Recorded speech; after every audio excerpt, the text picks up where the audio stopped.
Hi guys and welcome back to the channel Deepak Yadav Education. Welcome to the Daily Hindu News and Editorial Analysis of 24th of June 2023. तो guys आज है तारीख 24 जून 2023 और है Saturday. देखेंगे आज के द हिंदू कंप्लीट न्यूज़पेपर को एनालाइज करेंगे। बट लेक्चर में आगे बढ़ने से पहले अगर आप लोगों को इस लेक्चर का पीडीएफ चाहिए तो क्या करना है, सबसे पहले डाउनलोड करना है टेलीग्राम, देन उसके बाद जाके सर्च बॉक्स में टाइप करना Deepak Yadav education UPSC. As you can see guys आप लोगों को ये वाला चैनल मिल जाएगा, इस पर क्लिक करना और जाकर इस चैनल को ज्वाइन कर लेना। ज्वाइन करने से फ़ायदा क्या होगा, यहाँ पर डेली बेसिस पर लेक्चर का पीडीएफ मिल जाता है, डेली करंट अफेयर के वीडियो का पीडीएफ मिल जाता है और डेली बेसिस पर बहुत सारे डिजिटल नोट्स मिल जाते हैं। नाउ बढ़ते हैं आगे बढ़ने से पहले हमेशा की तरह हम लोग अपने लेक्चर को एक मैप के क्वेश्चन के साथ स्टार्ट करेंगे। तो आज आप सभी लोगों को मैप में जाकर देखना है मैक्सिको को कहाँ पर है ये एग्जैक्टली लोकेटेड, इसको अच्छे से मैप में देखना। देन उसके बाद आकर नीचे कमेंट सेक्शन में टाइप करना, जिससे कि आप लोग इसको लंबे समय तक याद रख पाओगे। साथ ही साथ एक क्वेश्चन सॉल्व करेंगे जो कि यूपीएससी प्रीवियस ईयर साल 2008 के प्रीलिम्स में पूछा गया था। डेली बेसिस पर हम लोग यहाँ पर एक प्रीवियस ईयर क्वेश्चन को भी सॉल्व करते हैं। क्वेश्चन क्या बोलता है, from which one of the following did India by the बैराक anti missile defence system. देखो नीचे ऑप्शन में आपको 4 अलग अलग कंट्रीज़ के नाम दिए गए हैं। पूछा जाता है कि इन चारों देशों में से कौन सा एक ऐसा देश है जिससे भारत ने Barak anti missile defence system को परचेज किया था। Option A Israel, option B France, option C Russia या फिर ऑप्शन डी यूएसए। तो इसका सही आंसर सभी को नीचे कमेंट सेक्शन में देना है। एटलीस्ट सभी को इसमें पार्टिसिपेट करना है, जैसे मैं आप लोगों से डेली बेसिस पर बोलता हूँ। बाय द वे इसका जो करेक्ट आंसर है वो मैंने आपको टेलीग्राम पर प्रोवाइड करवा दिया है, वहाँ से भी आप इसको चेकआउट कर सकते हो। और अगर वहाँ पर आंसर नहीं मिलता है तो भी कोई परेशान होने की ज़रूरत नहीं है, वीडियो के लास्ट में इसके करेक्ट आंसर का डिस्कशन हम लोग करेंगे। तो चलो शुभ आरंभ करते हैं और चलते हैं सबसे पहले थंबनेल वाले इंपॉर्टेंट आर्टिकल की तरफ। दोस्तों आज का थंबनेल थोड़ा सा देखा लग रहा होगा ना आपको, क्योंकि हमने पहले भी इस आर्टिकल के बारे में डिस्कशन किया है, लेकिन उसी से रिलेटेड एक और इन्फॉर्मेशन निकल कर आ रही है। देखो आज जो ये थंबनेल वाला टॉपिक है ये बहुत इंपॉर्टेंट होने वाला है, क्योंकि अभी जून का महीना चल रहा है 2023 का, लगभग 6 महीने हो गए इस साल को, और इन 6 महीनों में 3 बार ये टॉपिक्स लगातार यहाँ पे कवर हो चुका है। तो बात ये की जा रही है साउथ अमेरिका के अंदर में एक प्राचीन शहर जो है वो मिला है, या फिर कह सकते हो वो डिस्कवर किया गया है। जंगलों में वो जगह पूरी तरह से छुपी हुई थी, बट वहाँ पे जो लेज़र स्कैनिंग है उसका यूज़ किया गया। फिर लेज़र स्कैनिंग का यूज़ करने के बाद में जो वो जगह है वो हम लोगों को मिली है।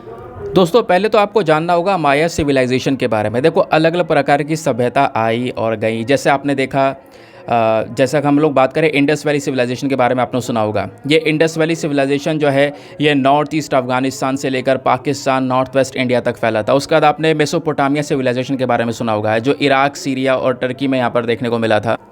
इनकन सिविलाइजेशन सुना होगा, ऐसे पर्शियन सिविलाइजेशन सुना होगा, ऐसे बहुत सारे सिविलाइजेशंस हैं। उसी में यहाँ पर एक और सभ्यता आती है जिसको हम लोग माया सिविलाइजेशन के नाम से जानते हैं। इन सिविलाइजेशन के लिस्ट में ये भी एक one of the most important civilisation है। क्यों है आगे मैं आपको बताऊंगा। तो माया सिविलाइजेशन के जो लोग थे, बेसिकली माया जो थे बेसिकली एक इंडिजीनियस पीपल थे मैक्सिको के। तो मैंने आज आपसे बोला भी है मैक्सिको को मैप में देखना है। इवन मैक्सिको के अलावा जो सेंट्रल अमेरिका का हिस्सा है वहाँ पर ये जो लोग थे उनको माया पीपल कहा जाता था। ये जो पूरा सिविलाइजेशन है इसकी शुरुआत होती है युकाटन पेनिनसुला से। अब ये युकाटन पेनिनसुला क्या है, एक एक करके सारे मैप को अच्छे से देखने की कोशिश करते हैं। दोस्तों यहाँ पे ये वाला मैप आप देख पा रहे होंगे, ये पूरा का पूरा हमारा जो मैप है नॉर्थ अमेरिका का है। नॉर्थ अमेरिका में आपको देखने को मिलेगा कनाडा ऊपर आ जाता है, कनाडा के नीचे आपको यूनाइटेड स्टेट्स ऑफ अमेरिका देखने को मिलेगा, और यूएसए से एक बहुत बड़ी बाउंड्री को शेयर करता हुआ नीचे आपको मैक्सिको नज़र आएगा। ठीक है, और मैक्सिको के जस्ट नीचे देखोगे तो साउथ अमेरिका का शुरू हो जाता है। साउथ अमेरिका में वही वेनेजुएला, कोलंबिया, ब्राज़ील ये सारी कंट्रीज़ आती हैं। लेकिन ऊपर हो गया नॉर्थ अमेरिका, नीचे यहाँ पे जो ग्रीन वाला एरिया है ये हो गया साउथ अमेरिका। इसके बीच का जो हिस्सा होता है ये कहलाता है सेंट्रल अमेरिका। ठीक है, ये वाला रीजन खासकर सेंट्रल अमेरिका वाला पोर्शन कहलाता है।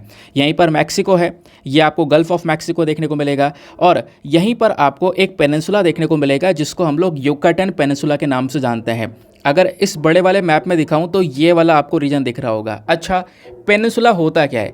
पेनिनसुला बेसिकली एक ऐसा लैंड एरिया होता है जो कि 3 साइड से पानी से घिरा हुआ हो। जैसा आप यहाँ पर देख पा रहे होंगे, ये पर्टिकुलर एक ऐसा एरिया है जो कि तीनों साइड से पानी से घिरा हुआ है। गल्फ ऑफ मैक्सिको के जस्ट नीचे आपको यहाँ पर ये देखने को मिल जाता है। इसी को अपन युकाटन पेनिनसुला बोलते हैं। क्वेश्चन जो है अब की बार बनने के चांसेस है युकाटन पेनिनसुला को लेकर। ठीक है, मैं नहीं कह रहा हूँ कि आएगा ही आएगा, लेकिन लगातार न्यूज़ में आ रहा है, तो पॉसिबिलिटी यहाँ पे हो सकता है। अब देखो मैक्सिको, ये हमने देखा, मैक्सिको के अलावा यहाँ पर आपको ग्वाटेमाला नीचे देखने को मिलेगा, है ना, ग्वाटेमाला हो गया। उसके बाद में बेलीज़ यहाँ पे एक नाम की कंट्री है। उसके अलावा यहाँ पे होंडुरस भी देखने को मिल जाएगा। तो ऐसे पूरे इस पर्टिकुलर रीजन में यहाँ पर कह सकते हो ये जो पूरा का पूरा मायन सिविलाइजेशन है, इसका ओरिजिनेशन होता है यहीं पर, पूरा माया सिविलाइजेशन बसा हुआ होता है। ठीक है, अभी कुछ महीनों पहले भी यहाँ पे कुछ शहर पाए गए थे माया सिविलाइजेशन के रिलेटेड, वो शहर थे, है ना, वो भी यहीं पर युकाटन पेनिनसुला में खोजे गए थे। ये आपने थोड़ा सा ध्यान में रखना है। तो ये हो गया मैक्सिको, ये हो गया यहाँ पे ग्वाटेमाला, होंडुरस, यहीं पर पास में बेलीज़ नाम की एक कंट्री है, और यहाँ पे आपका हो गया युकाटन पेनिनसुला। तो इसी पर्टिकुलर रीजन की हम लोग बात कर रहे होते हैं जब भी माया सिविलाइजेशन के बारे में डिस्कशन करेंगे। अब मैं आपको थोड़े बहुत आर्टिकल्स दिखा देता हूँ। ये न्यूज़ अभी कवर हो रही है, 5 घंटे पहले का आर्टिकल है। Ancient Maya civilisation with pyramid like buildings found deep in Mexican forest. तो मैक्सिको के जंगलों में यहाँ पर अभी एक प्रकार का जो ये माया शहर है वो खोजा गया है। इस प्रकार से न्यूयॉर्क पोस्ट ने भी कवर किया है, unknown ancient Mayan city discover deep in Mexican jungle. ऐसे आपको ढेरों articles BBC news, Reuters, Greek reporter, international level पर, इंडिया में सभी जगह पर इसके डिस्कशंस हो रहे हैं। दोस्तों, जो माया सभ्यता के लोग थे ना, वो मतलब उनका दिमाग किस लेवल पर था, मैं आपको वो समझाता हूँ। आपने 2012 की कहानी ज़रूर से सुनी हुई होगी, मैंने पहले भी आपको बता रखा है। 2012 के ऊपर एक मूवी भी बनी हुई है ना, कि भूकंप आएगा, दुनिया पूरी तरह से तबाह हो जाएगी, सब कुछ खत्म हो जाएगा। आपने कभी ना कभी सुना होगा कि हाँ 2012 में एक भूकंप आएगा और दुनिया पूरी तरह से ख़त्म हो जाएगी। पता है, वो जो कॉन्सेप्ट है वो भी कहीं ना कहीं मायन सिविलाइजेशन से जुड़ा हुआ है। क्यों? माया सिविलाइजेशन जब था, ये जो सभ्यता थी, तो उस समय के जो लोग थे ना, इनकी मैथमेटिकल कैलकुलेशंस, क्योंकि उस समय पर कैलकुलेटर नहीं हुआ करता था, तो कैलकुलेटर ना होने के बावजूद भी उनकी मैथमेटिक्स बहुत ज़बरदस्त थी, है ना। मैथमेटिक्स, आर्किटेक्चर, एस्ट्रोनॉमी, ये सब चीज़ें बहुत बेहतरीन थी। तो मैथमेटिक्स के हिसाब से आप कह सकते हो इन्होंने अपना कैलेंडर तैयार कर लिया था। आगे 1000 वर्षों का पूरी तरह से कैलेंडर तैयार कर लिया, मतलब कि आगे कई वर्षों तक, कई सौ वर्षों तक यहाँ पर तैयार कर लिया उन्होंने कैलेंडर की ये आगे सिचुएशन रहने वाली है। अब होता क्या है, कुछ समय बाद यहाँ पे मतलब इन्होंने कैलेंडर जब तैयार किया अपने समय में, तो 2012 पर आके रुक गई है कि 2012 के बाद जो कैलेंडर है वो आगे की जनरेशन, जो फ्यूचर जनरेशन होगी वो तैयार करेगी, ऐसा सोच के यहाँ पर इन्होंने 2012 तक कैलेंडर को सीमित रखा। अब होता क्या है, वो कैलेंडर 2012 के बाद dot dot dot dot dot dot लगा हुआ है। तो लोगों ने यहाँ पर उस कैलेंडर को देखा, उसको एनालाइज़ किया, उसके बाद से यहाँ पर 2012 में खबर ये चल रही थी कि भाई 2012 में दुनिया ख़त्म हो जाएगी। अब यहाँ पर इसके आगे कैलेंडर में भी कोई इन्फॉर्मेशन नहीं है, तो वो इन्हीं का कैलेंडर आपको देखने को मिलेगा। ठीक है, तो ये न्यूज़ भी आपने देखी होगी, बहुत चर्चा में थी, काफ़ी वीडियोज़ इसके ऊपर अपलोड हुए थे उस समय पर। उस समय के वीडियोज़ अभी भी अपलोडेड हैं। अब ये मायन पीपल का जो राइज़ है ये कब से हुआ था, मतलब मायन पीपल अपने पीक पर पहुंच रहा था, लगभग 250 सी से शुरुआत होती है, फिर उसके बाद में 900 सी पीरियड तक यहाँ पर ये अपना जो कल्चर है उसको वहाँ तक रख पाते हैं। फिर उसके बाद में माया सिविलाइजेशन का पूरी तरह से डिक्लाइन भी होता है, पूरी तरह से जो ये सिविलाइजेशन है वो ख़त्म भी हो जाता है। लेकिन इन्होंने अपने समय पर बड़े बड़े जो पिरामिड्स हैं, बड़े शहर, पैलेसेस, टेम्पल्स, प्लाजा, ये सारी चीज़ें यहाँ पर बेहतरीन तरीके से इन्होंने यहाँ पर बनाई थी। ठीक है, अब एक सबसे इम्पॉर्टेंट चीज़, बहुत ही इंपॉर्टेंट चीज़ बता रहा हूँ, इसको बहुत ध्यान से सुनना और इसको नोट डाउन भी कर लेना। क्या नोट डाउन करना है? अभी जो ये डिस्कवरी की गई है शहर की, ये national institute for anthropology and history ने की है। ठीक है, ये याद रखना है? नहीं, याद ये रखना है कि जो अभी डिस्कवरी की गई है एक शहर की, उसको जो नाम दिया गया है वो नाम दिया गया है ओकम्पटन। क्या नाम दिया है? OCOMTUN। लिख लेना कहीं पर भी, ओकम्पटन। पूछा जा सकता है कि ओकम्पटन रिसेंटली न्यूज़ में था, ये क्या है? तो एक नया कह सकते हो कि जो स्टोन कॉलम शहर है वो देखने को मिला है। ओकम्पटन का मतलब ही स्टोन कॉलम होता है, क्योंकि अभी यहाँ पे स्टोन कॉलम पाया गया है, जिसके बेसिस पर यहाँ पे जो नाम है ओकम्पटन ये दे दिया गया। इसके अलावा इस शहर के स्ट्रक्चर में कई सारी पॉटरीज जैसे मटके वगैरह होते हैं वो देखने को मिले हैं, प्लस यहाँ पे जो ऑल्टर्स होती है, यानी कि जो भी यहाँ पर ये लोग गॉड को मानते होंगे उस समय पर, तो कुछ अगर उनको ऑफ़र करना है तो उसके लिए एक टेबल यूज़ किया जाता है, तो वो चीज़ें भी यहाँ पर पाई गई हैं। यानी कि काफ़ी जो रिचुअल्स हैं उनके लिए यूज़ किए जाने वाले जो सामान है वो भी यहाँ पर डिस्कवर किए गए हैं रिसेंटली, वो यहाँ पर इन सभी आर्टिकल्स के अंदर में कवर किया गया है, जैसा आप यहाँ पर देख पा रहे होंगे। तो ये आपको दिख रहा होगा, ऐसा कुछ जो शहर है ना वो अभी देखने को मिला है। और इसकी डिस्कवरी कैसे की गई है? तो लेज़र स्कैनिंग का यहाँ पर यूज़ करने के बाद में इसके बारे में पता चला है, क्योंकि जंगल में छिपी हुई यहाँ पर पूरी तरह से ये एक जगह है। अब आर्टिकल तो इंपॉर्टेंट है, कई सारे लोग यहाँ पे परेशान हो रहे होंगे, सर कैसे लिखें क्या लिखें समझ में नहीं आ रहा। तो लिखने की ज़रूरत नहीं है, सब कुछ मैंने आपको रेडीमेड यहाँ पे प्रोवाइड करवा दिया है, कुछ नहीं करना है, बस इतनी इन्फॉर्मेशन रखे रहना। यहीं से मैंने आपको ये सारी बातें बताई हैं जो यहाँ पर लिखी हुई हैं, ठीक है। ये मैंने अभी पढ़ी हैं तो वही चीज़ें मैंने आपको एग्जैक्टली बताई हैं। कौन सा नाम है, ओकम्पटन नाम है, स्टोन कॉलम का स्टोन कॉलम ये मतलब होता है इसका, ये मैंने आपको बताया। क्या क्या फाइंडिंग्स हुई हैं, ऑल्टर मिले हैं, उसके अलावा पॉटरीज मिली हैं, ये मैंने आपको बताया। माया सिविलाइजेशन एग्जैक्टली क्या है वो यहाँ पर आपको समझाया। मैक्सिको, ग्वाटेमाला, बेलीज, होंडुरस में फैला हुआ है। तो सारे ये इंपॉर्टेंट पॉइंट्स जो नोट्स हैं वो सब आपको पीडीएफ में प्रोवाइड करवा दिए गए हैं। अच्छा, दूसरे और बड़े बड़े सिविलाइजेशन आए जैसे कि इंडस वैली सिविलाइजेशन, अभी मैंने आपको बताया था, जो कि अफगानिस्तान से पाकिस्तान, इंडिया तक फैला हुआ था। फिर उसके बाद मेसोपोटामिया सिविलाइजेशन की बात करते हैं तो इराक, सीरिया, टर्की में देखने को मिलता है। इंकन सिविलाइजेशन, एज़टेक सिविलाइजेशन मैक्सिको में देखने को मिलता है। पर्शियन सिविलाइजेशन ईरान में, एंशिएंट ग्रीक सिविलाइजेशन ग्रीस में, और एंशिएंट इजिप्टियन सिविलाइजेशन इजिप्ट में देखने को मिलता है।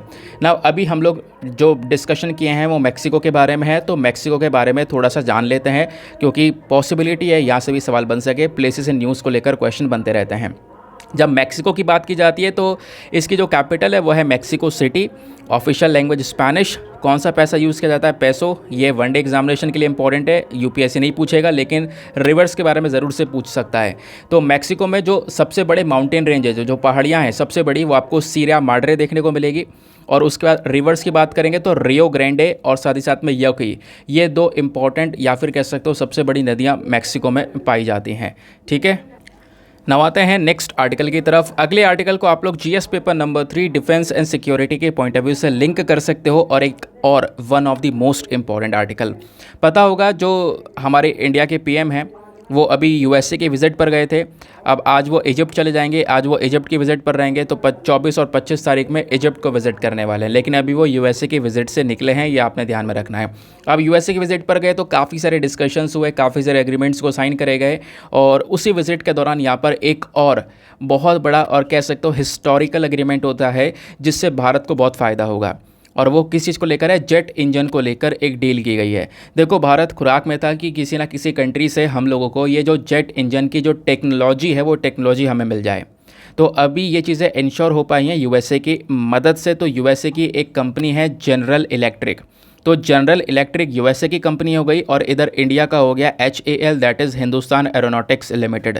तो दोनों ने मिलकर आपस में मेमोरेंडम ऑफ अंडरस्टैंडिंग को साइन कर लिया है, जिस अंडरस्टैंडिंग के अंदर मेंशन किया गया है कि जो यूएसए की साइड से जो जेट टेक्नोलॉजी है 80% टेक्नोलॉजी वो ट्रांसफ़र की जाएगी हिंदुस्तान एरोनॉटिक्स लिमिटेड को। हमारे पास में जब ये टेक्नोलॉजी आएगी तो इसके माध्यम से हम इन जेट इंजन्स को बना सकेंगे अपने लाइट कॉम्बैट एयरक्राफ्ट MK2 के लिए। और वो एयरक्राफ्ट बहुत इंपॉर्टेंट एयरक्राफ्ट है, उसके फीचर्स क्या हैं वो भी आपको मैं सब कुछ बताऊंगा एक एक करके, क्योंकि आपको पता है हर एक आर्टिकल को मैं पूरी तरह से निचोड़ देता हूं हर एक एस्पेक्ट से। तो एक एक करके सारी इन्फॉर्मेशन को समझना शुरू करते हैं। तो कॉन्टेक्स्ट क्या है ये आप समझ चुके हो। खबर क्या निकल कर आ रही है कि भारत ने एक जो एग्रीमेंट है उसका अनाउंसमेंट कर दिया है। अमेरिका की जो मल्टीनेशनल कॉरपोरेशन है जिसका नाम है जनरल इलेक्ट्रिक और दूसरा भारत का हिंदुस्तान एरोनॉटिक्स लिमिटेड, दोनों के बीच का ये एग्रीमेंट है। और ये एग्रीमेंट पीएम मोदी की विजिट के दौरान ही किया गया है। इस डील में बताया गया है कि जो क्रिटिकल जेट इंजन की टेक्नोलॉजी है और ये पूरी टेक्नोलॉजी की कह सकते हो कि जो ट्रांसफरेबल है वो ट्रांसफ़र इस टेक्नोलॉजी का साथ ही साथ में GE F414 इंजन, इस इंजन को ध्यान रखना, GE यानी कि उसी जनरल इलेक्ट्रिक का इंजन है F414 इंजन, इसकी मैन्युफैक्चरिंग भी यहाँ पर इंडिया को दी जाएगी। इस प्रकार की जो टेक्नोलॉजी है वो भारत को दी जाएगी ताकि भारत अपने लाइट कॉम्बैट एयरक्राफ्ट जो तेजस MK2 है उसके अंदर यहाँ पर इस इंजन को लगा सके, उसके लिए हम लोग यहाँ पर बना सकें। समझ गए। अब क्या होता है, आगे आता है ये जो एग्रीमेंट है इससे कहीं ना कहीं डिफेंस के पर्सपेक्टिव से इंडिया और यूएस और ज़्यादा करीब आने वाले हैं। एक और चीज़ ध्यान रखना, ये तो एग्रीमेंट हुआ, उसके साथ साथ एक और छोटा सा एग्रीमेंट हुआ है जिसका नाम है India US defence acceleration ecosystem, Indus x नाम का। तो ये इंडस एक्स जो है ये बेसिकली एक ऐसा प्लेटफॉर्म है जिसको हाल ही में अभी लॉन्च किया गया है जब हमारे पीएम विजिट कर रहे थे यूएस को। तो इंडस एक्स एक ऐसा प्लेटफॉर्म है इंडिया और यूएस के लिए जहाँ पे इंडिया यूएस के जो स्टार्टअप्स हैं प्लस जो टेक वाली कंपनीज़ हैं ये आपस में मिलकर कोलैबोरेट कर सकती हैं, साथ में मिलकर काम कर सकती हैं एडवांस टेक्नोलॉजीज़ को लेकर। ठीक है। तो इसके लिए एक प्लेटफॉर्म भी लॉन्च हुआ है, तो ये एक अलग से छोटा सा पॉइंट था जो कि हट रहा था, बट यहाँ पे इंक्लूड कर दिया है। लेकिन अब आते हैं वापस से टॉपिक पर। तो सबसे पहली चीज़, ये वाला जो इंजन है GE-F414 इंजन, ये इंजन क्या है और क्या काम करता है, जिसको लेकर अभी सारा की सारी बातचीत चल रही है F414 इंजन के बारे में। तो ये F414 इंजन जो है एक टर्बोफैन इंजन है जो कि यूएस की नेवी पिछले 30 सालों से यूज़ कर रही है। इसके अंदर में कई सारे फीचर्स आपको देखने को मिलेंगे। अभी इसका पूरा पिक्चर दिखाऊंगा, उसमें आपको high pressure turbine, fuel hydraulic, high pressure compressor, ये सारी चीज़ें यहाँ पर इसके अंदर में यूज़ की गई है। ठीक है, काफ़ी ज़्यादा हल्का है, स्टेबल है। सबसे इंपॉर्टेंट चीज़ यहाँ पर यह है, इस इंजन का परफॉर्मेंस बाकी सारे इंजन से काफ़ी ज़्यादा बेहतर है। F414 इंजन के पास में पावर है कि ये मिलिट्री एयरक्राफ्ट को भी पूरी तरह से यहाँ पे चला सके। और इवन आज भी लगभग 8 देश ऐसे हैं जो कि इस प्रकार का F414 इंजन का यूज़ कर रहे हैं अपने मिलिट्री एयरक्राफ्ट में। तो दुनिया भर की साइड से एक विश्वास जताया गया है इस प्रकार के इंजन के ऊपर। अब मैं आपको इस इंजन का फ़ोटो दिखाता हूँ। ये आपको पिक्चर देखने को मिलेगा इस इंजन का, F41 इंजन अंदर से कैसा दिखाई पड़ता है। यहाँ पर एक फ़ैन का यूज़ किया गया है, कंबस्टर का यूज़ किया गया है, हाई प्रेशर टरबाइन लगाई गई है, लो प्रेशर टरबाइन है, उसके बाद में आफ्टर बर्नर नोज़ल आपको देखने को मिलेगा, एडवांस कंट्रोल देखने को मिलेगा, हाई प्रेशर कंप्रेशर का यूज़ देखने को मिलेगा। तो ये बेसिकली इस प्रकार का इंजन है जो कि हमारे एयरक्राफ्ट्स के अंदर में यूज़ होता है। ठीक है, अब सवाल यहाँ पर यह है कि इंडिया को इस इंजन की रिक्वायरमेंट क्यों पड़ गई, क्यों ज़रूरत है इंडिया को, मैं वो समझाता हूँ। देखो, इंडिया के लिए F414 इंजन जो है बहुत इंपॉर्टेंट है, बहुत ज़रूरी है। खासकर किस कॉन्टेक्स्ट में, हमारे पास में एक एयरक्राफ्ट है, लड़ाकू विमान, लाइट कॉम्बैट एयरक्राफ्ट तेजस, जिसका नाम क्या है, तेजस MK2। ये हमारे पास जो लड़ाकू विमान है ना, इसके लिए हमें ये इंजन चाहिए। तो एरोनॉटिकल डेवलपमेंट एजेंसी, ये एजेंसी हमारे DRDO का हिस्सा है, defence research and development organisation का हिस्सा है। तो इन्होंने यहाँ पर इस प्रकार का जो ये इंजन का वर्जन है वो देखा है। ये देखा कि F414 इंजन से बेहतर यहाँ पर कुछ नहीं है, ये इंजन बेस्ट तरीके से काम करेगा तेजस MK2 के लिए। अब हमारे पास में ये वाली टेक्नोलॉजीज़ है नहीं और इसको बनाने भी काफ़ी समय लगेगा। अब क्या है कि हमें कहीं ना कहीं थोड़ा सा अपने आप को जो है आगे बढ़ाने के लिए खुद इंडिजीनियस बेसिस पर यहाँ पे इस चीज़ों को ग्रो करना पड़ेगा। तो एक ऑप्शन निकल कर आया कि हम लोग क्या कर सकते हैं, इस इंजन को लेकर एक अग्रीमेंट साइन कर सकते हैं, जिसके बेसिस पर ये जो अग्रीमेंट है वो इंडिया ने USA के साइड से साइन किया, ताकि USA से यहाँ पे हम क्या कर सकें, डायरेक्टली यहाँ पर इस टेक्नोलॉजी को ही ट्रांसफ़र करवा सकें। समझ गए इस बात को। अब ये लाइट कॉम्बैट एयरक्राफ्ट तेजस MK2 क्या है, तो एक प्रकार का कह सकते हो अपग्रेडेड वाला वर्जन है हमारे इंडिजीनियस फाइटर एयरक्राफ्ट का। हमने ये फाइटर एयरक्राफ्ट जो है ये खुद से बना है, खुद इंडिया ने यहाँ पर इसको तैयार किया है। इसकी कैपेबिलिटीज़ काफ़ी सारी हैं, मतलब कह सकते हो ये 8 ऐसी मिसाइल्स को लेकर चल सकता है जो कि बियॉन्ड विजुअल रेंज वाली मिसाइल्स होती हैं। लाइट कॉम्बैट एयरक्राफ्ट MK2 जो है MK1 वाले से काफ़ी ज़्यादा बेहतर है। MK2 में अगर आप देख पाओगे, इसका एंड्योरेंस अगर मिशन पे लेकर जा रहे हो तो 120 मिनट्स तक का यहाँ पर इसमें पावर है, जबकि MK1 में 57 मिनट्स तक की पावर आपको देखने को मिलेगी। और अभी तक का सबसे बेस्ट क्वालिटी का फाइटर एयरक्राफ्ट है लाइट कॉम्बैट तेजस MK2। और बोला जा रहा है कि MK2 कहीं ना कहीं आने वाले समय पर जैगवार, MiG-29, मिराज 2000 इन सब को रिप्लेस कर देगा, क्योंकि ये जितने भी जैगवार, MiG-29, 2000 ये जितने भी हमारे एयरक्राफ्ट्स हैं ना, ये आने वाले 10 साल में रिटायर होने वाले हैं, पुराने हो चुके हैं। तो इस वजह से यहाँ पर ये जो MK2 है इसकी मैन्युफैक्चरिंग ऑलरेडी स्टार्ट हो चुकी है, एयरक्राफ्ट आने वाले हैं और इसके लिए हमें इंजन चाहिए, और इंजन की रिक्वायरमेंट अब आप समझ गए होंगे कितनी ज़्यादा है। अब US से हमने ये डील करके इस इंजन की टेक्नोलॉजी को ट्रांसफ़र करवाया है। तो इंडिया US के बीच में जो ये इंजन को लेकर डील हुई है, इसका इंपॉर्टेंस क्या ये समझ लेते हैं। देखो, पहला यहाँ पर इंपॉर्टेंस यहाँ पर यह है कि इन इंजन की जो मैन्युफैक्चरिंग है ना कॉम्बैट एयरक्राफ्ट के लिए, ये कहीं ना कहीं यहाँ पर कुछ ही कंट्रीज़ के पास में अभी तक ये ऐसे वाले जो इंजन है वो केवल US, रशिया, UK या फ्रांस ही बना रहा है, इन्हीं को यहाँ पर मास्टरी हासिल है। जबकि इंडिया ने काफ़ी कुछ अपने हिसाब से किया है, काफ़ी सारी नई टेक्नोलॉजीज़ को डेवलप किया है, क्रायोजेनिक रॉकेट इंजन्स को डेवलप किया है, लेकिन फिर भी हम लोग इन 5 देशों को ऐसे इंजन के मामले में टक्कर नहीं दे सकते हैं। ये वाला जो इंजन है वो अभी तक इंडिया डेवलप नहीं कर पाया, भारत के पास में इतने रिसोर्सेस नहीं है कि हम लोग इस प्रकार का जो ये एक इंजन है जैसे F414 है इसको डेवलप कर सकें। तो इसके लिए यहाँ पर ये टेक्नोलॉजी ट्रांसफ़र बेस्ट ऑप्शन था, जिससे डायरेक्टली हमारे पास में टेक्नोलॉजी ही सीधी आ जाएगी, हम उसका यूज़ करके इंजन को बना सकते हैं। इस वजह से पहला इंपॉर्टेंट पॉइंट कि ये डील कितना रेलिवेंट होने वाला है। दूसरा यहाँ पर ICET का ये कंपोनेंट है, आपको पता होगा ना, एक प्रकार की हमने क्रिटिकल जो कंपोनेंट्स है उसको लेकर एक एग्रीमेंट USA के साइड में साइन कर रखा है कि इंडिया और US साथ में मिलकर डिफेंस कॉपरेशंस में, 4G टेक्नोलॉजी में, सेमीकंडक्टर में, इन सभी एरियाज़ में साथ में मिलकर काम करेंगे। तो यहाँ पर स्पेशली डिफेंस सेक्टर के ऊपर भी फोकस किया गया है। और हाल ही में यहाँ पे आपको पता होगा ये जो ट्रांसफ़र ऑफ टेक्नोलॉजी है ना, इसको लेकर ऑलरेडी डिस्कशन हुआ था, जो एक मीटिंग हुई थी दोनों कंट्रीज़ के डिफेंस मिनिस्टर्स के बीच में, ठीक है। उसके अलावा यहाँ पर देखो इंपॉर्टेंस ये भी है कि DRDO की साइड से काफ़ी सारे एफर्ट्स लगाए जा रहे हैं।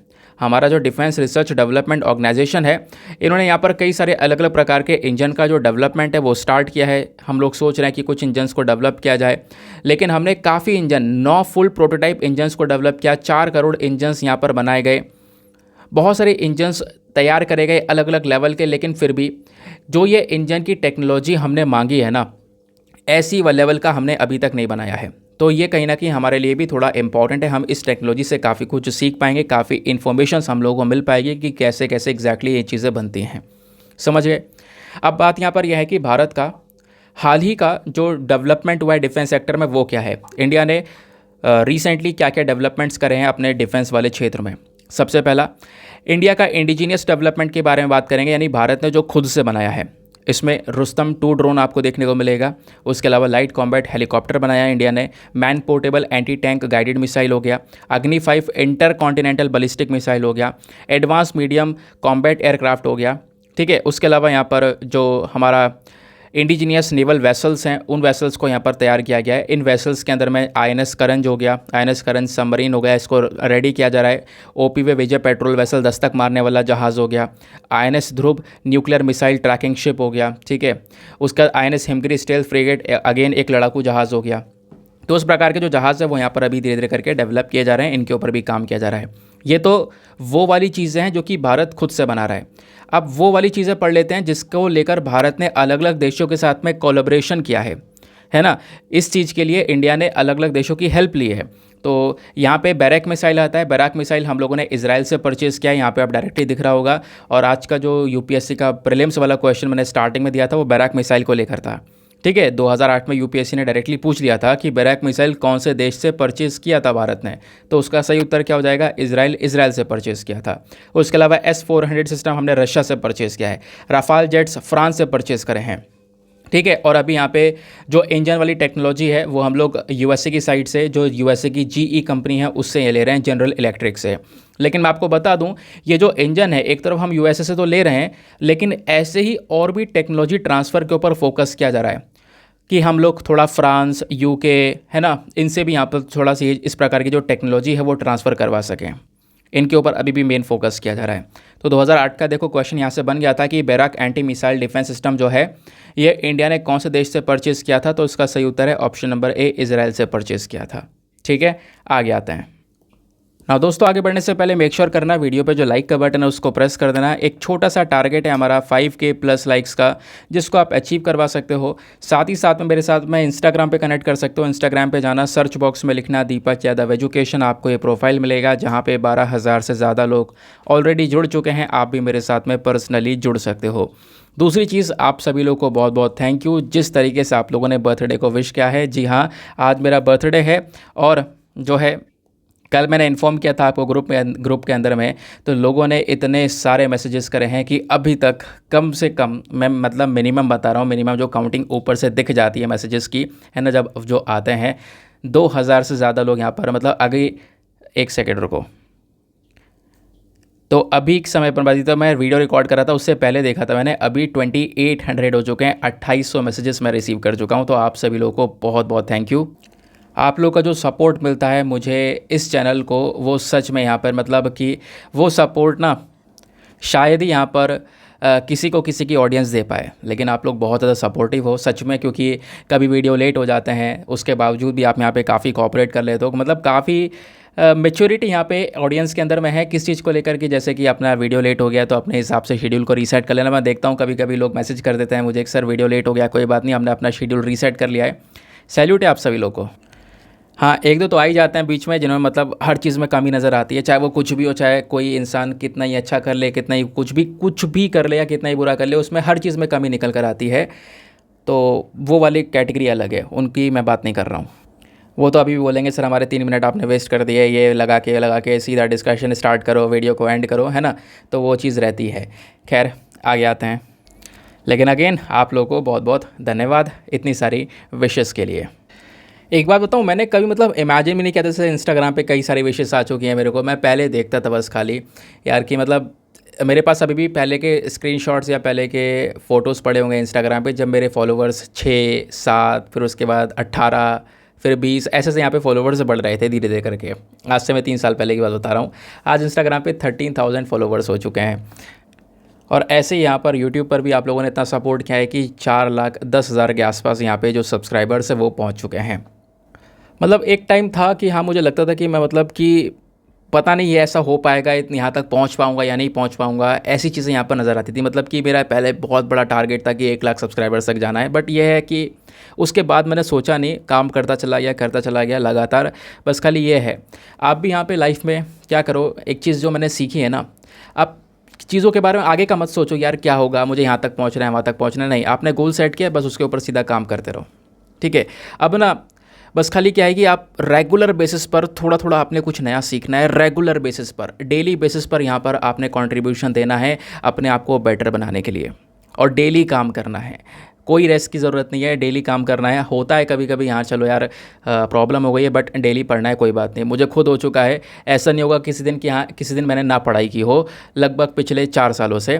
और मतलब आप यूट्यूब पर भी देख पा रहे होंगे, पिछले 2 सालों में द हिंदू के वीडियो का तो एक भी मतलब छुट्टी नहीं हुई है, एक भी दिन वीडियो स्किप नहीं हुआ है। हो सकता है कि पिछले साल एक आध दिन वीडियो छूटा हो, वो भी फेस्टिवल की वजह से, बट वैसे नहीं हुआ है। और आपको भी पता होगा कि देखो वीडियो बनाने में थोड़े एफ़र्ट्स लगते हैं। मतलब अगर ये वीडियो रिकॉर्ड होकर आपके पास में पहुंच गया है तो वीडियो पहुंचने तक लगभग 5 घंटे ऑलरेडी लग जाते हैं, ठीक है? अगर वीडियो 1 घंटे का बन रहा है, 1 घंटे 10 मिनट का बन रहा है, तो उसको बीच बीच में यहाँ पर थोड़ा बहुत सही कर करके, या पीछे से साउंड आ रहा है तो उस साउंड को रोक कर, तो ऐसे करते करते 1.5 घंटा लग जाता है, 1 घंटा 40 मिनट हो जाता है वीडियो रिकॉर्ड करने में, ठीक है? फिर उसके बाद यहाँ पर उसके पीछे की मेहनत, जो यहाँ पर 2 घंटा 2.5 घंटा लग गया पढ़ने में। देखो न्यूज़पेपर पढ़ने में इतना समय नहीं लगता है, पढ़ो तो मैं यहाँ पे 40 मिनट, 42 मिनट, 45 मिनट में ख़त्म कर देता हूँ, बट उसके बाद जो इन्फॉर्मेशन निकालना, सिलेबस से चीज़ों को लिंक करना, जो मैं भी आपको जेट इंजन के बारे में इन्फॉर्मेशन दी है, मायन सिविलाइजेशन को लेकर इन्फॉर्मेशन दी है, अब जो आगे आर्टिकल में अलग से बैकग्राउंड इन्फॉर्मेशन दूंगा, इसको निकालने में थोड़ा ज़्यादा समय लगता है। और दोस्तों न्यूज़पेपर भी 5 बजे आता है, तो आप इमेजिन कर सकते हो थोड़ा बहुत समय लग रहा है। मैं थोड़ा बहुत एडजस्ट करके, थोड़ा पहले कम करके, ज़्यादा कम कर करके, तो है थोड़ा जल्दी एडजस्ट करने की कोशिश करता हूँ वीडियो को। बट काफ़ी लोग डिमांड करते हैं कि सर वीडियो सुबह 8 बजे आ जाए। मेरी कोशिश रहती है, मैं भी समझता हूँ कि आपको काफ़ी ज़्यादा काम रहता है, बट कोशिश मैं करता रहूँगा कि 8 बजे तक वीडियो आ जाए। लेकिन आज पॉसिबिलिटी हो सकती है कि 8 बजे तक आपको ये वीडियो मिल जाएगा। तो दोस्तों ऐसे ही सपोर्ट बनाए रखिए, मैं पढ़ाता रहूँ, आप पढ़कर जल्दी जल्दी एग्ज़ाम क्लियर करें और अपने घर को अच्छी तरीके से संभालें, अपने माता पिता को यहाँ पे पूरी तरह से सपोर्ट कर सकें। खैर आज थोड़ी ज़्यादा बातें हो गई, उसके लिए माफ़ी चाहूँगा। खैर आगे आते हैं, मतलब काफ़ी दिन हो गए थे ऐसा कुछ बात बोले हुए, बट आज यहाँ पर मैंने कुछ शेयर किया है आपके साथ में वीडियो में। तो ज़्यादा अगर समय हो गया है तो स्किप कर देना, आगे आ जाना। खैर अभी यहाँ पर किसी को पता नहीं होगा कि हाँ मैंने जो पहले जो बातचीत की है। चलो आर्टिकल पर आएंगे। इस आर्टिकल को हम लोग जीएस पेपर नंबर 3, हमारे एग्रीकल्चर वाला, इकॉनमी वाला जो सेक्शन है, उसके साथ में हम इसको लिंक कर सकते हैं। क्या मेंशन किया जा रहा है? Food corporation of India not to consider request by states for more food grains under open market scheme, very very important.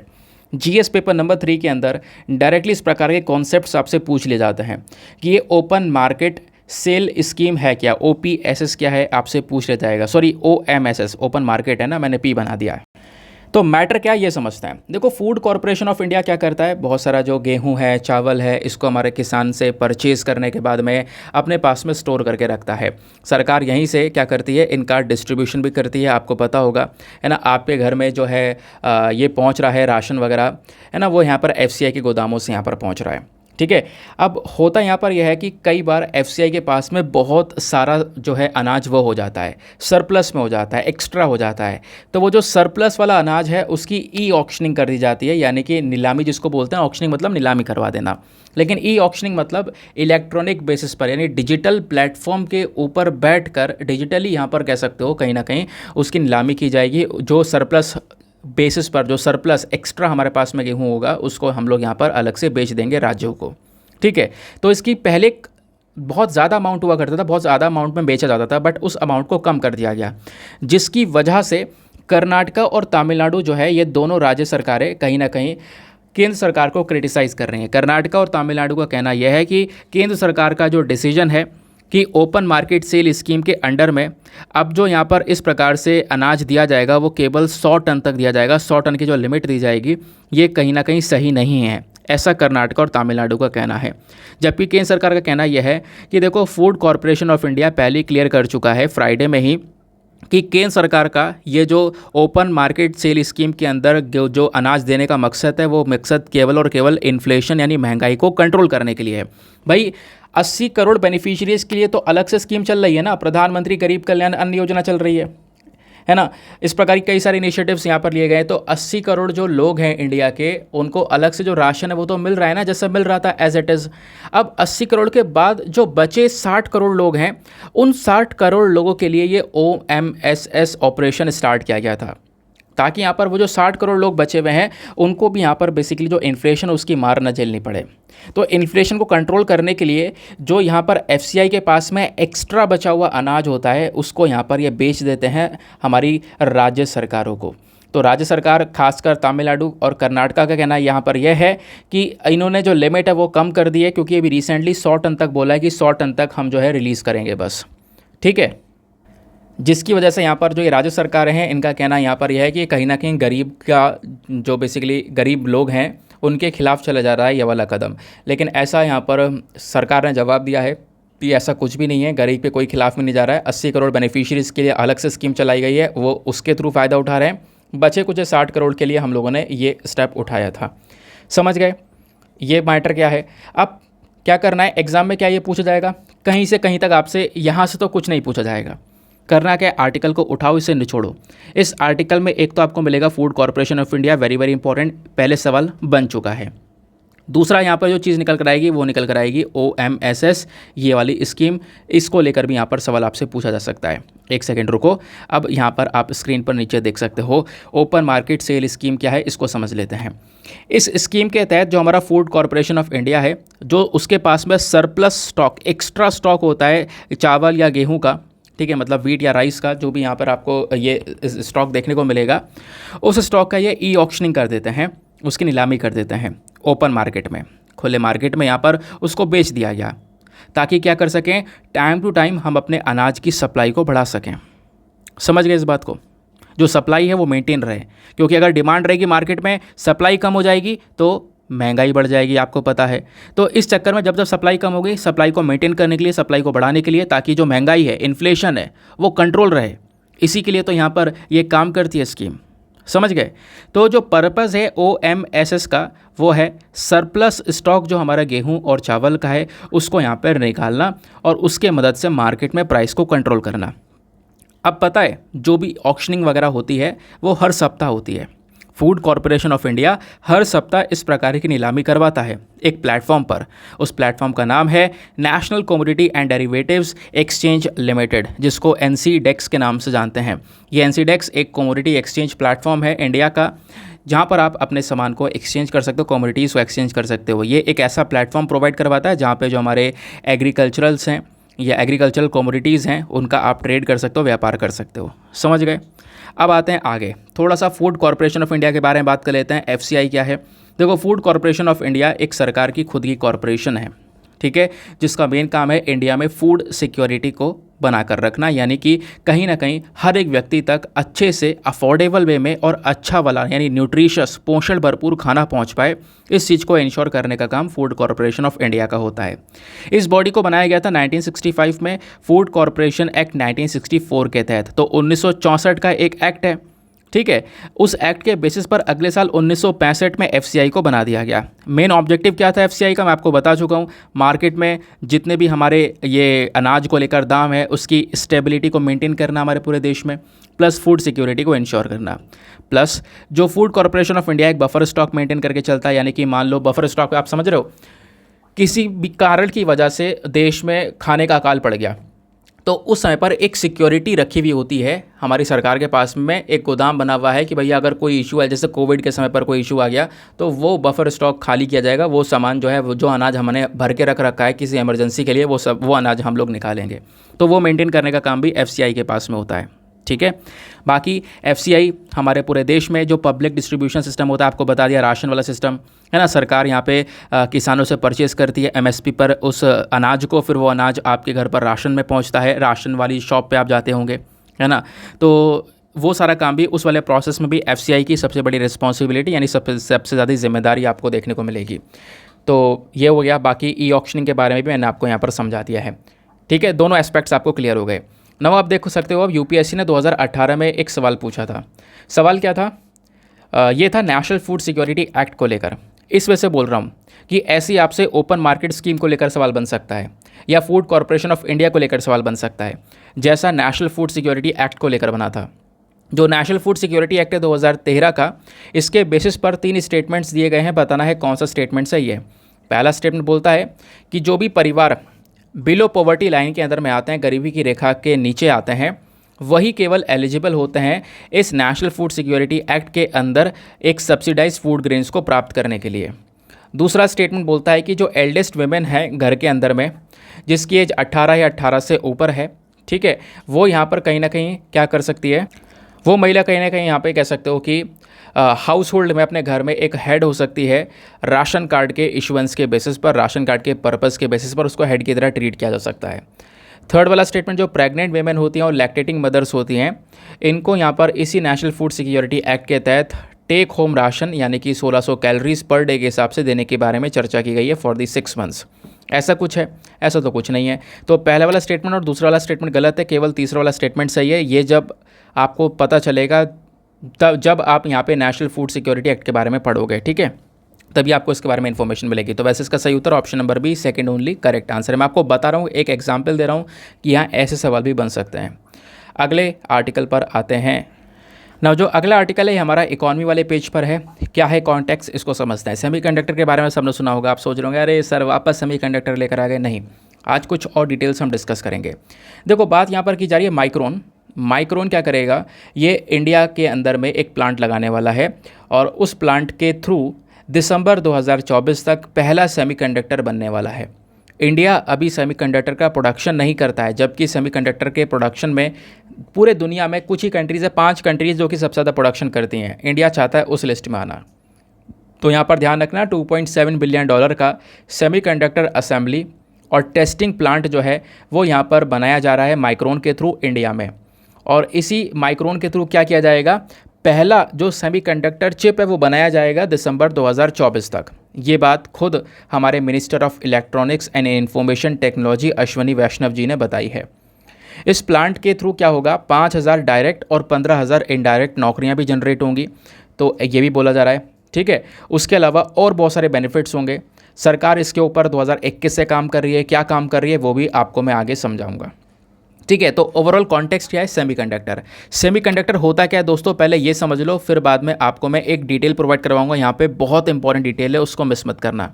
देखो, सेमीकंडक्टर चिप का आज के समय में हर जगह पर यूज़ होता है, चाहे वो आपका लैपटॉप हो, चाहे आपका मोबाइल फ़ोन हो, चाहे आपका टैबलेट हो। घर में जो भी इलेक्ट्रॉनिक प्रोडक्ट्स हैं उसके अंदर में सेमीकंडक्टर यूज़ होता है। सेमीकंडक्टर के बिना वो नहीं चल सकता, चाहे आपका एलईडी क्यों ना हो जाए, टीवी क्यों ना हो जाए। समझ गए इस बात को। तो सेमीकंडक्टर हर जगह पर प्रेजेंट है, खासकर इलेक्ट्रॉनिक आइटम्स में। तो इनको बनाना भी बहुत ज़्यादा ज़रूरी है। अब इंडिया उसका प्रोडक्शन करता नहीं है, इंडिया केवल और केवल इंपोर्ट करता है सेमीकंडक्टर को। तो इंडिया की डिपेंडेंसी कहीं ना कहीं ताइवान जैसे देशों के ऊपर बहुत ज़्यादा है, क्योंकि वो देश सेमीकंडक्टर्स को बना रहे हैं और सेमीकंडक्टर आने वाले समय पर एक फ्यूचर है। तो इसको लेकर इंडिया को कहीं ना कहीं काम करना पड़ेगा। तो इंडिया का ओवरऑल स्टैंड क्या है मार्केट को लेकर, इस सेमीकंडक्टर मार्केट में भारत की स्थिति क्या है वो मैं आपको बताता हूँ। देखो, इंडिया ना आज के समय में जितने भी सेमीकंडक्टर को चिप्स को लेकर जितने भी चिप्स हैं वो सब हम लोग इंपोर्ट करते हैं, और ये मार्केट 2025 तक $100 बिलियन तक पहुंच जाएगा। आप इमेजिन करो, $100 बिलियन तक 2025 तक हम इंपोर्ट कर रहे होंगे सेमीकंडक्टर चिप को, जो मार्केट आज $24 बिलियन का है केवल। मैंने आपको बताया ना, सेमीकंडक्टर फ्यूचर है, ठीक है। तो कहीं ना कहीं यहाँ पर डोमेस्टिक मैन्युफैक्चरिंग करना बहुत बहुत ज़रूरी है। इतना पैसा बाहर जा रहा है, इससे अच्छा इंडिया में यहाँ पर इसको बनाना पड़ेगा। और इंडिया ने इस वजह से हाल ही में कुछ इनिशिएटिव को लॉन्च किया है, जैसे यूनियन कैबिनेट ने एक 76,000 करोड़ रुपए अलोकेट करे हैं, 76,000 करोड़ रुपए दिए हैं 2021 में, ताकि हम लोग सेमीकंडक्टर्स की मैन्युफैक्चरिंग को इंडिया में डेवलप कर सकें। उसके अलावा इंडिया ने scheme for promotion manufacturing of electronic components and semiconductor यानी स्पेक्स नाम की जो स्कीम है वो चलाई है। इस स्कीम के माध्यम से भी सेमीकंडक्टर्स की मैन्युफैक्चरिंग के ऊपर फोकस किया जा रहा है। फिर 2021 में एक और इंडिया ने $10 बिलियन का अनाउंसमेंट किया है कि $10 बिलियन हम प्रोडक्शन लिंक्ड इंसेंटिव स्कीम के तहत प्रोवाइड करवाएंगे। यानी कि जो भी फैक्ट्रीज़, जो भी कंपनियां सेमीकंडक्टर सेक्टर में काम करेंगी, सेमीकंडक्टर को ग्रो करेंगी, सेमीकंडक्टर की मैन्युफैक्चरिंग करेंगी, उनको सरकार PLI के तहत यानी प्रोडक्शन लिंक्ड इंसेंटिव स्कीम के तहत एक इंसेंटिव्स को प्रोवाइड करवाएगी। फिर 2021 में एक और स्कीम थी। क्या स्कीम थी? डिज़ाइन लिंक्ड इंसेंटिव स्कीम, ठीक है। तो DLI scheme, design linked incentive scheme को अभी यहाँ पर चलाया गया है 20 डोमेस्टिक कंपनीज़ के लिए कि वो सेमीकंडक्टर का डिज़ाइन तय करें, ठीक है। जो भी काम करेंगे उनको यहाँ पे उसके बदले में इंसेंटिव प्रोवाइड करवाया जाएगा, ऐसा यहाँ पर बोला जा रहा है। तो इंडिया का जो खुद का कंजम्पशन है सेमीकंडक्टर्स का, वो 2025-26 तक $100 बिलियन के आसपास पहुंचने वाला है। 2030 तक $110 बिलियन तक पहुंच जाएगा। तो आप इमेजिन करो ये इंडस्ट्री कितनी ज़्यादा बड़ी है। लेकिन दूसरी तरफ आप देखोगे प्रॉब्लम यह है कि दुनिया में केवल 5 देश ऐसे हैं जो कि सेमीकंडक्टर को प्रोड्यूस करते हैं। टॉप 5 देश, वो टॉप 5 देश कौन कौन से हैं? Taiwan number 1, number 2 south Korea, number 3 Japan, number 4 US और नंबर 5 चाइना। और इसमें से ताइवान और जो साउथ कोरिया है, मतलब ये 80% कवरेज को कवर करते हैं। मतलब समझ रहे हो, मतलब यह है कि दुनिया भर में जितनी भी सेमीकंडक्टर की डिमांड्स को पूरा किया जा रहा है उसमें 80% डिमांडें केवल ताइवान और साउथ कोरिया पूरी कर रहे हैं। ताइवान की एक सबसे इंपॉर्टेंट कंपनी है TSMC, इसका नाम सुना होगा। ये दुनिया की सबसे एडवांस चिप मेकर है, इसका हेडक्वार्टर ताइवान में है, ठीक है। तो अभी तो हम ताइवान से ही परचेस करते हैं ये सारी की सारी चिप्स, इनका यहाँ पर यूज़ करते हैं, तब जाके यहाँ पर मोबाइल डिवाइसेस की मैन्युफैक्चरिंग होती है, सारा काम होता है। बट कोशिश यही है कि हम इसकी मैन्युफैक्चरिंग इंडिया में स्टार्ट करें और इंडिया में यहाँ पर ग्रोथ को लेकर आएँ। समझ गए? चलो अब आते हैं एडिटोरियल डिस्कशन पर। ना दोस्तों, आज हमारे न्यूज़पेपर में 2 इंपॉर्टेंट एडिटोरियल हैं, एक ये वाला और एक ये वाला। इससे ऊपर भी 2 आर्टिकल है, लेकिन ये दोनों काम के नहीं, आप इसको स्किप कर सकते हो। अगेन यूनिफॉर्म सिविल कोड के बारे में डिस्कशन किया जा रहा है, लॉ कमीशन ने रिकमेंड किया है ना, उस चीज़ को लेकर बात की जा रही है। काफ़ी बार हमने पढ़ रखा है इसको, तो सिमिलर चीज़ है, कोई एक्स्ट्रा चीज़ नहीं है। मैं आपको पहले हर एक टॉपिक को, हर एक एस्पेक्ट क्लियर करवाते हुए चलता हूँ। यूनिफॉर्म सिविल कोड के फ़ायदे क्या होंगे, नुकसान क्या होंगे, वही चीज़ें यहाँ पर मेंशन की गई है कि क्या फ़ायदे हो सकते हैं, क्या नुकसान हो सकते हैं। समझ गए? लेकिन अभी क्या है, ये 2 आर्टिकल रेलिवेंट हैं। इनमें सबसे पहला आर्टिकल हम लोग ये वाला कवर करेंगे। कल भी हमने इसके बारे में इन्फॉर्मेशन देखी थी, आपको पता होगा जेंडर गैप रिपोर्ट आ चुकी है 2023 की। वर्ल्ड इकोनॉमिक फोरम जो है ये इस जेंडर गैप रिपोर्ट को जारी करने का काम करता है। तो ये जो रिपोर्ट आई है, इस रिपोर्ट के बारे में इस एडिटोरियल को लिखा गया है। इसमें बताया गया है कि इंडिया ने भले इंप्रूवमेंट किया हो, लेकिन अभी भी कुछ इंप्रूवमेंट करने बाकी हैं, ठीक है। तो मैं आपको पहले क्या करूंगा, एडिटोरियल डिस्कशन से पहले जैसे हमेशा होता है ना, एक मेंस का क्वेश्चन देता हूं। आज मेंस का क्वेश्चन लिखो पहले, फिर उसके बाद इस डिस्कशन पर आएंगे। तो आज का क्वेश्चन थोड़ा सा अलग है। क्वेश्चन है, what is the relationship between food security and national security and how can insuring access to adequate and nutritious food contribute to a nation's overall security. मतलब क्या है, फूड सिक्योरिटी जो होती है ना, फूड सिक्योरिटी मतलब खाने की पूरी तरह से सुरक्षा, खाद्य सुरक्षा, और राष्ट्र सुरक्षा, देश की सिक्योरिटी, इन दोनों के बीच के आपस का संबंध क्या है। दूसरा, कैसे हम इंश्योर कर सकते हैं, कैसे हम सुनिश्चित कर सकते हैं कि अगर एक अच्छा न्यूट्रिशियस फूड होगा, देश में एक अच्छा खाना होगा, तो इससे हमारे पूरे देश की जो ओवरऑल सिक्योरिटी है वो भी यहाँ पर इम्प्रूव होगी। उस खाने से, उस ओवरऑल फूड सिक्योरिटी से कहीं ना कहीं देश की ओवरऑल सिक्योरिटी में कंट्रीब्यूशन मिलेगा। तो आप इससे क्या समझते हो? इसको लेकर 250 शब्दों में आंसर लिखना है। एक बार हिंदी में रीड कर देता हूँ ताकि हिंदी माध्यम वाले जो एस्पिरेंट्स हैं उसको अच्छे से यहाँ पर समझ सकें, इसका मीनिंग समझ सकें। तो खाद्य सुरक्षा और राष्ट्र सुरक्षा के बीच क्या संबंध है, और पर्याप्त और पौष्टिक भोजन तक पहुँच सुनिश्चित करने से राष्ट्र की समग्र सुरक्षा में कैसा योगदान हो सकता है, इसको लेकर 250 शब्दों में आंसर लिखना है। आंसर लिखने के बाद में कहाँ पे सबमिट करना है, टेलीग्राम पर जाना, वहाँ पे जाके सर्च बॉक्स में लिखना Deepak Yadav education mains group, full form लिखोगे, मेरा टेलीग्राम चैनल मिलेगा जहाँ पर 60,000 से ज़्यादा लोग ऑलरेडी जुड़ चुके हैं। आप भी मेरे साथ में वहाँ पर जुड़कर अपने आंसर्स को सबमिट कर सकते हो। अपने आंसर्स को जब आप सबमिट करोगे, सबमिट करने के साथ साथ एटलीस्ट सभी लोगों को 2-2 आंसर्स रिव्यू करने हैं। जब आप सभी लोग 2-2 आंसर्स को रिव्यू करोगे तो बहुत सारे फ़ायदे होंगे आपको भी और सामने वाले को भी। आपको कुछ इंपॉर्टेंट पॉइंट्स मिलेंगे जो आप अपने नोट्स में इंक्लूड कर सकते हो। सामने वाले के आंसर में अगर कोई मिस्टेक होती है तो आप उनको बता सकते हो कि यहाँ पर इम्प्रूवमेंट की आवश्यकता है। ठीक है, चलो तो आते हैं हम लोग अपने एडिटोरियल पर। पहले ये वाला एडिटोरियल था ब्रिजिंग द गैप, ये पढ़ते हैं कि एग्जैक्ट क्या मेंशन किया जा रहा है।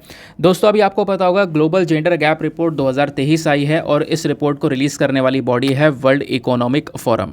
ये 17वें एडिशन की रिपोर्ट है 2023 की और इसमें 146 कंट्रीज़ को 146 कंट्रीज़ को कवर किया गया है। अब ग्लोबल जेंडर गैप इंडेक्स होता क्या है ये समझ लेते हैं। देखो 4 पैरामीटर्स के बेसिस पर, 4 चीज़ों के बेसिस पर इस रिपोर्ट को तैयार किया जाता है।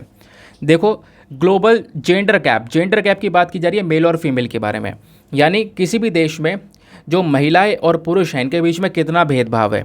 भेदभाव इन द सेंस नौकरी में सैलरी को लेकर कि भाई यहाँ पर आपने देखा होगा इंडिया में कई सारे सेक्टर्स में महिलाएं और पुरुष दोनों काम कर रहे हैं और इक्वल काम कर रहे हैं, लेकिन उसके बावजूद भी जो तनख्वाह है, जो सैलरी है, वो महिला को कम मिल रही होती है, पुरुष को ज़्यादा मिल रही होती है। तो ये क्या कहलाता है, जेंडर गैप कहलाता है।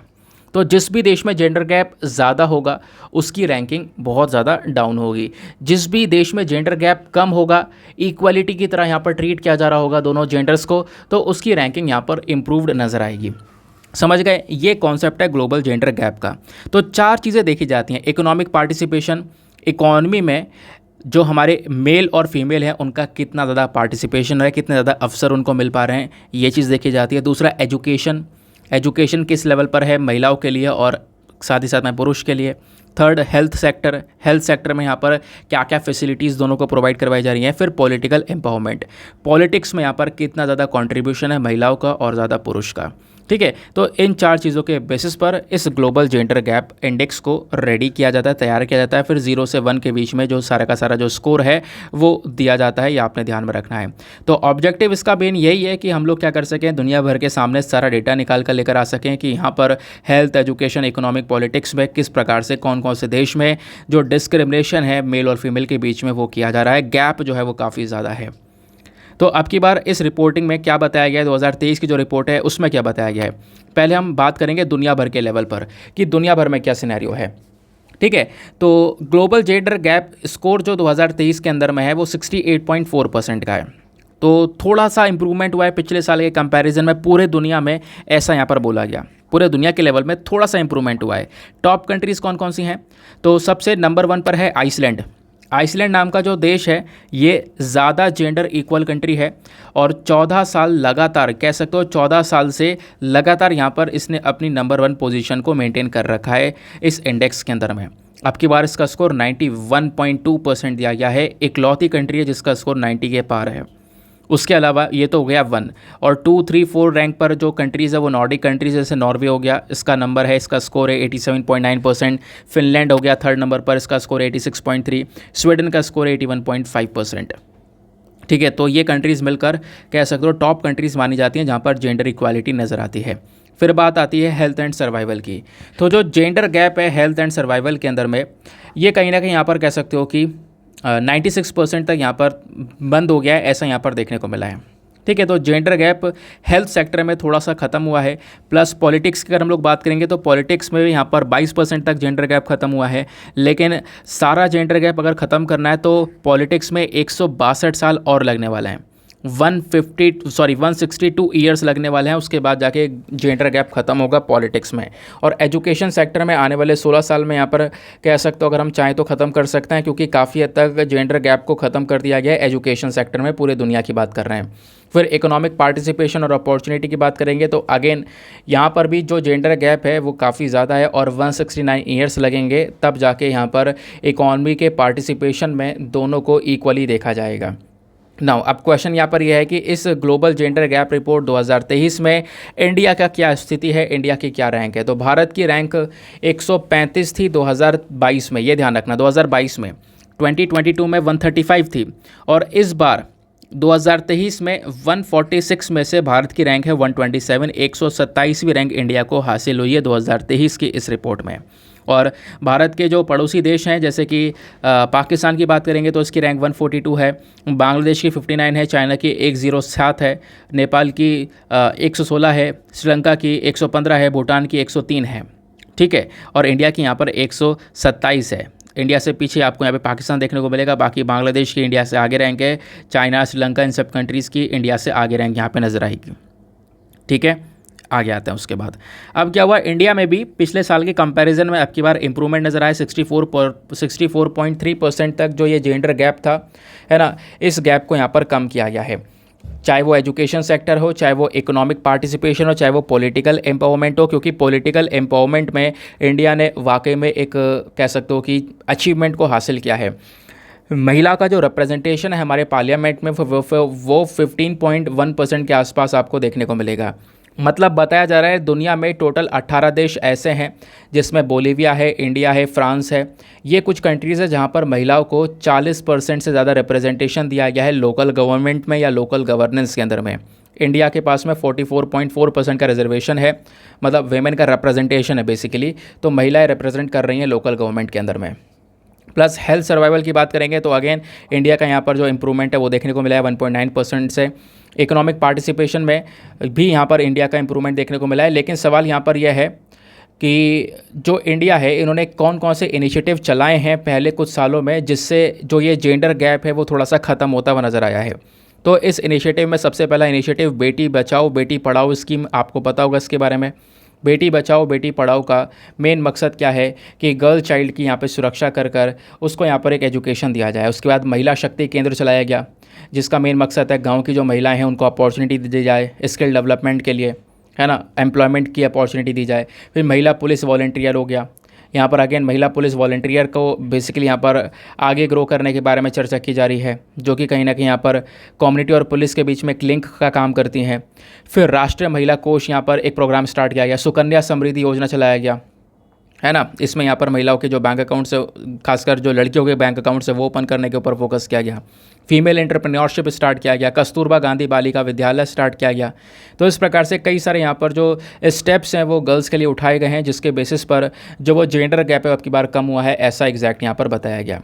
अब क्वेश्चन आपसे बन सकता है, देखो यूपीएससी ने 2017 में एक सवाल पूछा था। सवाल क्या है, which of the following gives global gender gap index ranking to the countries of the world. Simple सी बात है यार, ग्लोबल जेंडर गैप इंडेक्स को कौन तैयार करता है, कौन रिलीज़ करता है।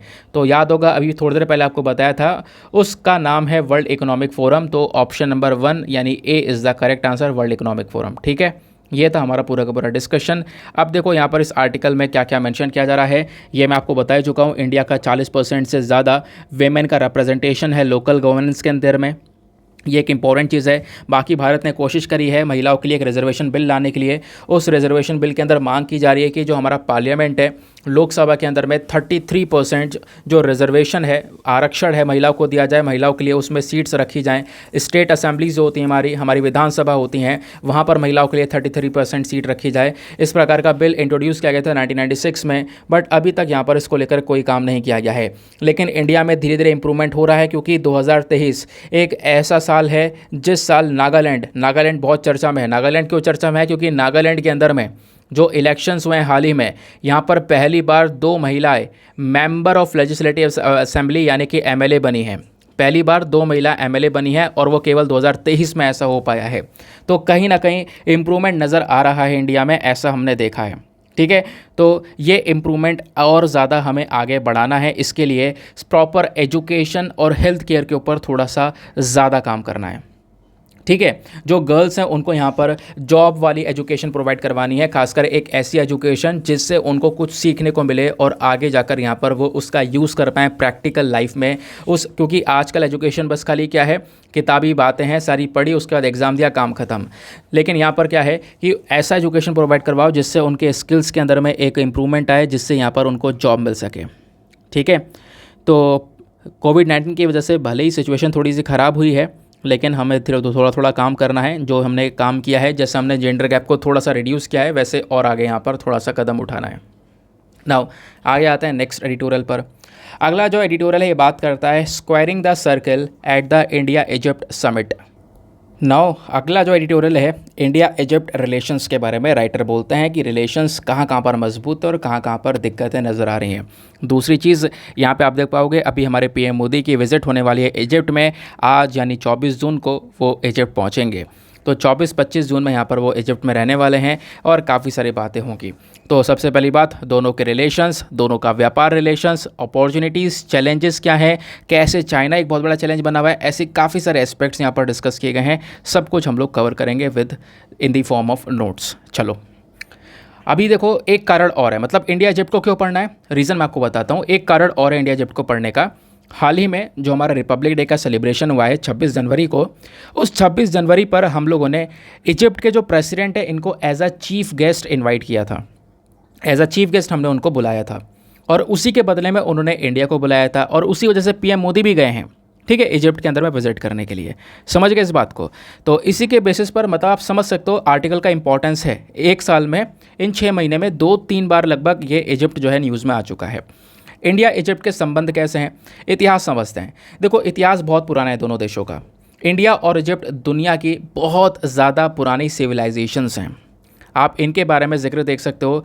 एम्परर अशोक का समय का, एम्परर जो अशोक हैं उनके समय की यहाँ पर कह सकते हो जो सिविलाइजेशंस है वो देखने को मिलती हैं। मॉडर्न टाइम्स में बात करें आज के करंट समय पर, तो महात्मा गांधी जी, उसके अलावा यहाँ पर जो इजिप्टियन रिवॉल्यूशनरी थे साद सागलोल, इन दोनों ने मिलकर यहाँ पे अपने जो कॉमन गोल हैं, कॉमन गोल किस चीज़ को लेकर कि कैसे अंग्रेज़ों से यहाँ पर अपने देश को आज़ाद किया जा सकता है, उन कॉमन गोल्स को यहाँ पर शेयर किया है मॉडर्न टाइम्स में। ठीक है। तो यहाँ पर ये मॉडर्न टाइम्स की बात हो गई। उसके अलावा दोनों देशों ने मिलकर, मतलब इंडिया और इजिप्ट ने मिलकर अपने जो रिलेशंस हैं उसका अनाउंसमेंट कब किया था कि ये आपस में दोस्त हैं। इसका अनाउंसमेंट किया गया था 18 अगस्त 1947 में। हमारा देश आज़ाद हुआ था 15 अगस्त को, तो 3 दिन बाद ही इंडिया और इजिप्ट के जो रिलेशंस हैं वो इस्टेब्लिश हो गए थे। तब से आज तक हमारा इजिप्ट एक अच्छा दोस्त बना हुआ है। हाँ बिल्कुल, इजिप्ट के साथ में जो रिलेशनशिप है, जो हमारी फ्रेंडशिप है वो काफ़ी अच्छी है। इंडिया और इजिप्ट ने मिलकर एक फ्रेंडशिप ट्रीटी को भी साइन किया था 1955 में।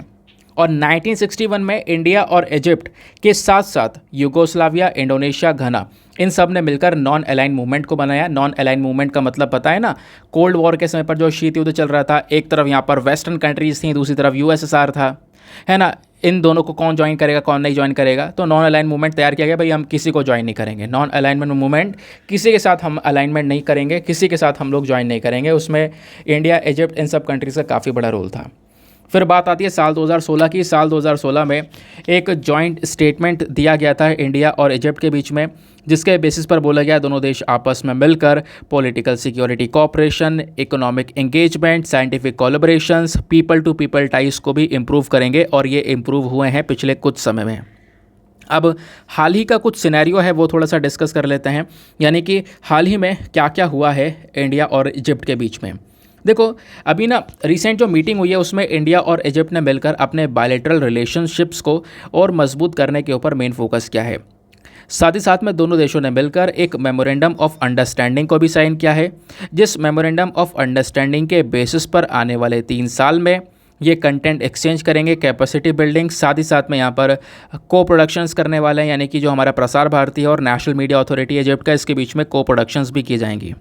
इस पैक्ट के तहत जो बड़े बड़े ब्रॉडकास्टर्स हैं वो अपने जो प्रोग्राम्स हैं वो अलग अलग यहाँ पे जो प्रोग्राम जैसे स्पोर्ट्स के, न्यूज़ के, है ना, एंटरटेनमेंट के प्रोग्राम्स होते हैं, इसको भी यहाँ पर आपस में जो है एक्सचेंज करेंगे, एक दूसरे को अपने प्रोग्राम्स यहाँ पर दिखाने के ऊपर मेन फोकस करेंगे। उसके अलावा जो इजिप्ट है ये organisation of for Islamic cooperation का एक इम्पॉर्टेंट हिस्सा भी है। देखो, इंडिया इजिप्ट को देखता है एक इस्लामिक वॉइस। पूरे जो मुस्लिम मेजोरिटी कंट्रीज़ है ना, उसमें इजिप्ट एक इस्लामिक वॉइस बना हुआ है। प्लस जो ओआईसी है, ऑर्गेनाइजेशन ऑफ इस्लामिक कोऑपरेशन, ठीक है, जिसमें यहाँ पर मुस्लिम कंट्रीज़ आपको देखने को मिलेंगी, है ना। यूनाइटेड नेशन के बाद में जो दूसरा सबसे बड़ा ग्रुप है वो यही है, ओआईसी। तो ओआईसी का हिस्सा भी यहाँ पर आपको इजिप्ट देखने को मिल जाता है। फिर उसके बाद में इंडिया और इजिप्ट के बीच में कई सारी कॉमन चीज़ें हैं, जैसे टेररिज्म और डिफेंस की बात करेंगे तो अब की बार रिपब्लिक डे पर जो इजिप्ट के प्रेसिडेंट आए थे इंडिया के विज़िट पर, उस विज़िट के दौरान इंडिया और इजिप्ट ने मिलकर अपनी जो आज चिंता हैं वो व्यक्त की थी आतंकवाद को लेकर, कि आतंकवाद कितनी तेज़ी से फैलता जा रहा है दुनिया भर में। आतंकवाद एक सबसे बड़ा खतरा है, सिक्योरिटी थ्रेट है मानवता के लिए। प्लस यहाँ पर इन दोनों देशों ने मिलकर बोला कि हम साथ में मिलकर एक्शंस लेंगे और आतंकवाद को तो ख़त्म करेंगे, और स्पेशली फोकस किया जाएगा क्रॉस बॉर्डर टेररिज्म में, कि आपस में एक दूसरे के कंट्री के बीच में यहाँ पर जो ये टेररिज्म है वो इंक्रीज़ ना हो। ठीक है, तो ये जो दोनों देश हैं आपस में मिलकर डिफेंस सिक्योरिटी को लेकर कॉपरेट करेंगे। जो दो एयर फोर्सेस हैं उन्होंने कोलैबोरेशन किया था। ठीक है, ये आपने ध्यान में रखना है।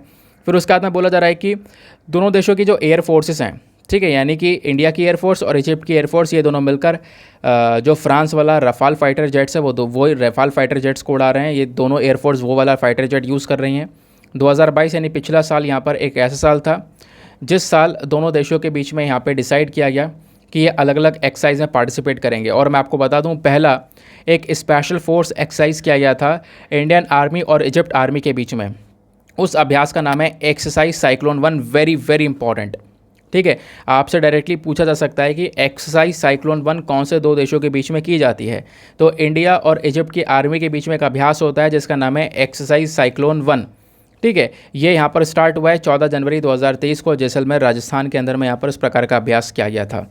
बात क्लियर हो गई। अब दोनों देशों के कल्चरल रिलेशंस की बात करेंगे तो मौलाना आज़ाद सेंटर फॉर इंडियन कल्चर, इस प्रकार का यहाँ पर जो ये पूरा सेंटर है इस्टेब्लिश किया गया इजिप्ट की कैपिटल कायरो में 1992 के अंदर में। बाकी यहाँ पर ये जो सेंटर है ये कहीं ना कहीं इंडिया और इजिप्ट के बीच में जो कल्चर, जो उनकी संस्कृति है उसको प्रमोट करते हुए नज़र आ रहा है। उसके अलावा इजिप्ट के लिए काफ़ी डिफ़िकल्ट टाइम्स आए, बड़े बड़े दुविधा वाला समय आया। जैसे कि अभी पिछले साल रशिया यूक्रेन का जब लड़ाई हुई ना, युद्ध स्टार्ट हुआ, तो रशिया यूक्रेन का जब युद्ध स्टार्ट हुआ तो इसका सीधा असर इजिप्ट पर पड़ा। आपका हो गया इजिप्ट क्या लेना देना है। देखो, इजिप्ट कम से कम 80%, कितना 80% अपना जो फूड है, जो गेहूं वगैरह है, वो रशिया या यूक्रेन से परचेज़ किया करता था। अब भैया वॉर हो गई, वॉर होने के बाद में सीधा इम्पैक्ट पड़ा, ये सामान महंगा हो गया, बहुत ज़्यादा बुरा असर पड़ रहा था, सप्लाई नहीं हो पा रही थी। तो 2022 में यहाँ पर इतने सारे रिस्ट्रिक्शंस लगा दिया अलग अलग देशों ने, भैया गेहूं हम लोग नहीं बेचेंगे, गेहूं इंटरनेशनल मार्केट में नहीं पहुँचाया जाएगा।